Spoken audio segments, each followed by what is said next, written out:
PM Modi और अमित शाह से मिले कल्पना और हेमंत, राहुल, प्रियंका और खड़गे से मिलकर कांग्रेस कोटे के मंत्रिमंडल पर की चर्चा।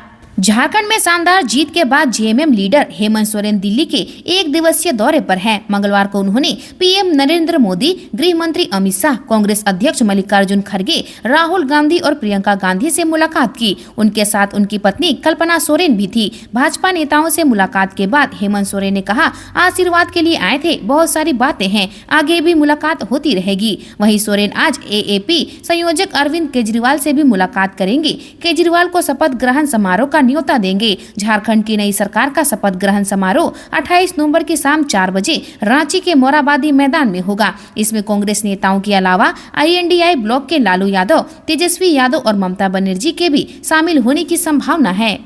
बताया जा रहा है कि हेमंत सोरेन ने कांग्रेस नेताओं से मुलाकात के दौरान कांग्रेस कोटे के मंत्री और विभाग पर चर्चा की, साथ ही राजद कोटे के मंत्री पद पर चर्चा की। नई सरकार में जेएमएम के 6, कांग्रेस के 4 और राजद के 1 मंत्री होगा।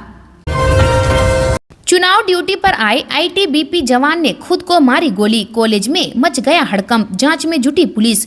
झारखंड विधानसभा चुनाव में धनबाद के बलियापुर आए आईटीबीपी के जवान 29 वर्षीय संदीप सिंह ने खुद को गोली मार ली। गंभीर अवस्था में संदीप को बलियापुर सामुदायिक स्वास्थ्य केंद्र लाया गया, जहां से जख्मी हालत में शहीद निर्मल महतो मेडिकल कॉलेज एवं अस्पताल में इमरजेंसी में लाया गया। यहां जांच के बाद डॉक्टरों ने मृत घोषित कर दिया। मौत की सूचना के बाद इसकी सूचना उत्तराखंड स्थित घर वालों को दी गई है। घटना की सूचना पर सिटी एसपी मेडिकल कॉलेज पहुंची और घटना के बारे में जानकारी ली। झारखंड की हेमंत सोरेन सरकार के शपथ ग्रहण पर कैसा रहेगा मौसम, हफ्ते भर का है ये वेदर अपडेट।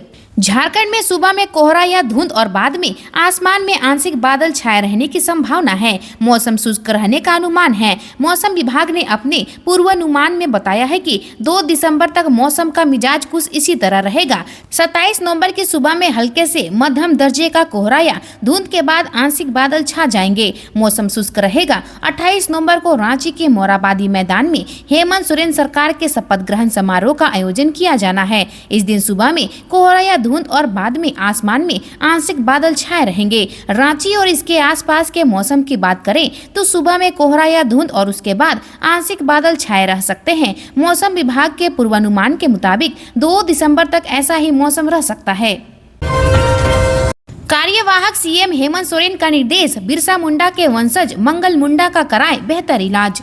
झारखंड के कार्यवाहक मुख्यमंत्री हेमंत सोरेन ने सड़क हादसे में घायल धरती आबा भगवान बिरसा मुंडा के वंशज मंगल मुंडा के बेहतर इलाज का निर्देश दिया है। उन्होंने खूंटी के उपायुक्त लोकेश मिश्रा को निर्देश दिया है कि मंगल मुंडा को बेहतर स्वास्थ्य सुविधाएं उपलब्ध कराएं ताकि वह जल्द से जल्द स्वस्थ हो सके। फिलहाल वे रिम्स में इलाजरत है। उनकी हालत स्थिर बनी हुई है। कार्यवाहक मुख्यमंत्री के निर्देश के बाद खूंटी के उपायुक्त लोकेश मिश्रा ने जानकारी दी है कि सिविल सर्जन के नेतृत्व में रिम्स में डॉक्टरों द्वारा मंगल मुंडा का इलाज किया जा रहा है। डॉक्टरों के परामर्श पर बेहतर इलाज के लिए एयर एम्बुलेंस की भी व्यवस्था की जाएगी।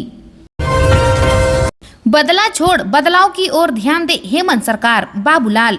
भाजपा प्रदेश अध्यक्ष बाबूलाल मरांडी ने कहा है कि हेमंत सरकार को बदला छोड़ बदलाव के ऊपर अब ध्यान देने की जरूरत है। जनता सरकार चुनती है, कानून से बड़ा कोई नहीं है, इसलिए कानून के दायरे में रहकर ही सभी को काम करना चाहिए।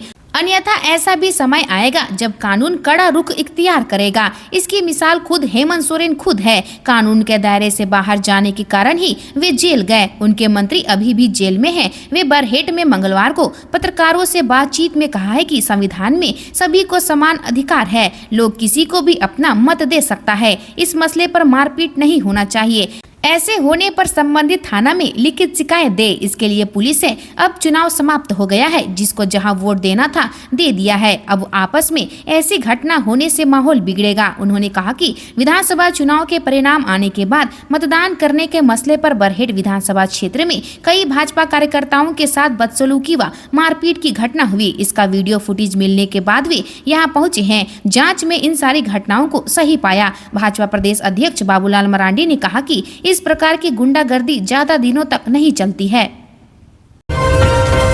हजारीबाग में महिला से 50,000 रुपये की लूट, बाइक सवार 3 बदमाशों ने की वारदात, बैग लेकर भागे।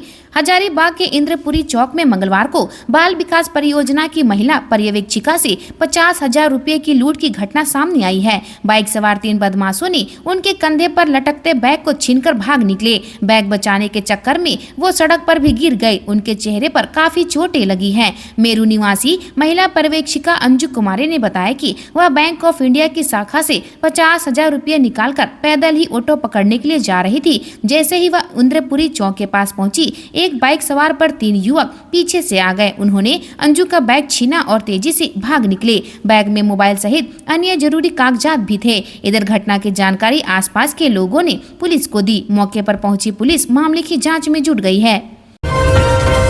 आंगनबाड़ी केंद्र में बच्चों को स्वेटर प्रदान किया गया। डाड़ी प्रखंड के गिद्दी का पंचायत के आंगनबाड़ी 1 और आंगनबाड़ी 2 केंद्र में बच्चों को स्वेटर प्रदान किया गया। गिद्दी का पंचायत की मुखिया कविता सिंह ने बच्चों को स्वेटर प्रदान किया। आंगनबाड़ी केंद्र नंबर 1 से 20 स्वेटर और आंगनबाड़ी केंद्र में 28 बच्चों को स्वेटर प्रदान किया गया। इस अवसर पर पंचायत की मुखिया कविता सिंह ने बच्चों के अभिभावकों से सरकार के दिए गए स्वेटर को ठंड में बच्चों को नियमित रूप से पहनाकर केंद्र भेजने की अपील की। इस अवसर पर आंगनबाड़ी सेविका आशा सोरेन, हेमंती हांसदा, सहायिका नीतू देवी इत्यादि उपस्थित थी। सड़क निर्माण में बरती जा रही अनियमितता को लेकर ग्रामीणों ने किया प्रदर्शन। घाटशिला प्रखंड के कालचीती पंचायत दीघा गांव के ग्रामीणों ने सड़क निर्माण में संवेदक द्वारा अनियमितता बरते जाने को लेकर मंगलवार को जमकर विरोध प्रदर्शन किया। इस मौके पर ग्रामीणों का नेतृत्व कर रहे मुखिया बैजनाथ मुर्मू, अशोक महतो, विश्वनाथ गोराई, खुदीराम हांसदा, गोपाल मुर्मू, सुनाराम सोरेन, अंता सोरेन, दुलाल सोरेन, विकास हांसदा, गोपाल नाथ मुर्मू ने कहा कि चंदेल कंस्ट्रक्शन की ओर से चेंग जोड़ा मोड़ से हीरागंज चापड़ी दीघा महेश डुबा होते हुए काला पाथर मोड़ तक लगभग 14 करोड़ की लागत से 14 किलोमीटर सड़क का निर्माण किया जा रहा है। इस दौरान हीरागंज स्कूल से दीघा चापड़ी गांव तक जो सड़क बनाया जा रहा है उसमें काफी अनियमितता बरती जा रही है। सड़क बनने के साथ ही उखड़ रहा है। सड़क पर जो पिच डाली जा रही है वह भी काफी निम्न स्तर का है। सड़क पर चलने से ही सड़क पर लगी गिट्टी उखड़ रही है। साथ ही सड़क के निर्माण कार्य में जो मजदूर काम कर रहे हैं उन्हें मजदूरी दर मात्र 250 रुपया दिया जा रहा है।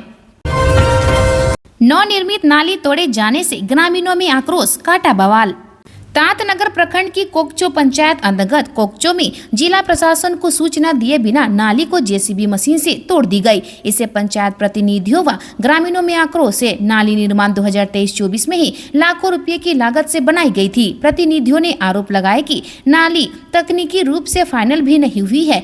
यदि सामाजिक अंकेक्षण होगी तो पंचायत प्रतिनिधि फंस सकते हैं। दरअसल कोकचो में विभिन्न स्थानों पर पेयजल पूर्ति विभाग से पाइपलाइन बिछाने के लिए नाली खोदी जा रही है। मुख्य सड़क किनारे पंचायत समिति मद से बनी पक्की नाली को जेसीबी मशीन से तोड़कर रख दी गई है। नाली तोड़े जाने की जानकारी मिलने पर पंचायत प्रतिनिधि व ग्रामीणों ने आक्रोश बढ़ गया। नाली तोड़े जाने के बाद से खुदाई में लगी जेसीबी चालक कार्य को बंद कर फरार हो गया। नाली तोड़े देने से गंदा पानी जाम हो गया। गंदे पानी की बदबू से ग्रामीणों की परेशानी बढ़ गई है। ग्रामीणों ने पेयजलापूर्ति विभाग व मशीन चालक पर कार्रवाई की मांग की है। हाई वोल्टेज बिजली तार की चपेट में आने से 2 बच्चा गंभीर घायल। थाना क्षेत्र अंतर्गत जानपुर पंचायत भवन के समीप खेत में गिरे हुए 11,000 वोल्ट बिजली तार की चपेट में आने से 2 बच्चा गंभीर रूप से घायल हो गया। घायल की पहचान 12 वर्षीय सुधीर कुमार पिता उमेश सिंह और 11 वर्षीय जुगनू कुमार पिता मगहे सिंह पासी टोला जानपुर निवासी के रूप में की गई है। घटना के बाद दोनों घायल बच्चों को आनन फानन में ग्रामीणों की मदद से सदर अस्पताल कोडरमा भेजा गया। जानकारी के मुताबिक मंगलवार को दोपहर में कुछ बच्चे खेत की तरफ खेल रहे थे। इसी दौरान खेत में 11,000 वोल्ट का तार पहले से गिरा हुआ था। गिरे हुए तार पर नजर किसी व्यक्ति की नहीं गई। खेलने के दौरान 2 बच्चे 11,000 वोल्ट तार की चपेट में आ गए। इससे बिजली के झटके से दोनों बच्चे बुरी तरह से झुलस गए। आसपास के ग्रामीणों ने जब बच्चों को करंट लगते देखा तो भागते हुए आए और बच्चों को बिजली की तार से छुड़ाया। इसके बाद स्थानीय स्तर से इलाज कर बेहतर इलाज के लिए ग्रामीणों की मदद से दोनों बच्चों को सदर अस्पताल भेजा गया, जहां दोनों बच्चों की स्थितियां गंभीर बनी हुई है। चौपारण में डिग्री कॉलेज बनाने की मांग। राष्ट्रपति पुरस्कार से सम्मानित शिक्षाविद डॉक्टर बालेश्वर राम ने कहा कि उच्च शिक्षा के लिए चौपारण प्रखंड में एक डिग्री कॉलेज और एक महिला कॉलेज बनाने की मांग की, ताकि डिग्री की शिक्षा के लिए चौपारण प्रखंड के बच्चों को हजारीबाग नहीं जाना पड़े। युवा समाज सेवी रिशु वर्णवाल ने कहा कि चौपारण अंचल प्रखंड कार्यालय, थाना आदि सरकारी कार्यालयों में बिना पैसे दिए कोई काम नहीं होता है। विधायक इस पर लगाम लगावे ताकि जनता को काम कराने में परेशानियों का सामना नहीं करना पड़े। कटियो आदिवासी टोला में सोलर प्लेट मशीन में खराबी से महीने से पेयजल आपूर्ति बंद। मरकच्चो प्रखंड के सुदूरवर्ती डगरनवा पंचायत के विभिन्न ग्रामीण क्षेत्रों में पेयजल एवं स्वच्छता विभाग द्वारा सोलर आधारित एकल ग्रामीण आपूर्ति योजना के तहत लगाए गए सोलर आधारित जल मीनार में मामूली खराबी के बाद से ही बेकार पड़े हैं। उक्त पंचायत के कटियो आदिवासी टोला में सोलर प्लेट आधारित जल मीनार में लगे पंप मशीन में मामूली खराबी के बाद से महीनों से पेयजल पूर्ति बंद पड़ी है, जिसके बाद इन दिनों ग्रामीणों को पेयजल की समस्या से जूझना पड़ रहा है। जल मीनार के मरम्मत को लेकर स्थानीय ग्रामीणों द्वारा विभाग से संबंधित कर्मी और पदाधिकारियों से कई बार मोटर मरम्मत कराने की गुहार लगाया गया, बावजूद अब तक मोटर की मरम्मत नहीं कराई जा सकी है। जल मीनार के करीब 7 माह से खराब पड़ा है। शिकायत के इतने महीने बीत जाने के बाद भी स्थिति जस की तस बनी है। सब कुछ जानते हुए भी विभाग उक्त समस्या के लिए मौन धारण किए हुए हैं। आज के लिए इतना ही। मिलते हैं अन्य नई खबरों के साथ में। धन्यवाद।